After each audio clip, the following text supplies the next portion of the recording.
I become very fascinated about ancient টেকনোলজিও বলতে পারেন, ancient, বিশেষ করে ফেরাউনদের যে টাইম, যারা পিরামিড বানিয়েছে ৪,৫০০ বছর আগে। Can you believe this?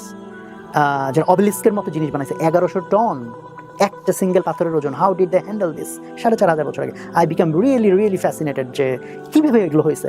Pyramid নিয়ে পড়তে গিয়ে তো আমি মনে হয় অন্য জগতে চলে গেলাম, কারণ মানুষ তো এখন মনে করে পিরামিড জাস্ট কিছু পাথর বসাইছে হয়ে গেছে। না, এইটা নিয়ে ধরেন অ্যাটলিস্ট ১ ঘন্টা কথা বললে হয়তো মানুষকে বোঝানো যাবে যেটা কত, মানে এটা লিটারেলি এটা আনইমাজিনেবল। তার মানে ওখানে সায়েন্স নাই? অ্যান্সারটা দিব না এখনই। ৪,৫০০ বছর আগে, মানে কি আল্লাহ রাসূলের জন্ম এখন থেকে কত ১,৫০০ বছর, তারও ১,৫০০ বছর আগে, তারও ১,৫০০ বছর আগে।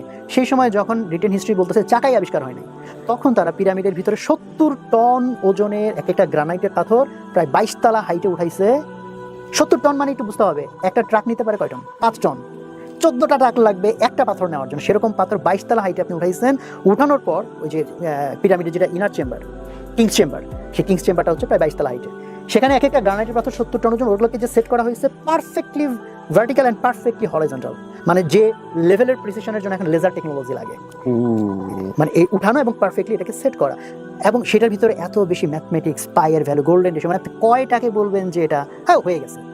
তো বলে ফিচার বলার কোনো শেষ নাই। যদি আপনি এনশিয়েন্ট, বিশেষ করে ইজিপশিয়ানদের যা স্থাপনা এন্ড এভরিথিং আপনি দেখেন, আই বিকাম রিয়েলি ফ্যাসিনেটেড এই টপিকটাতে।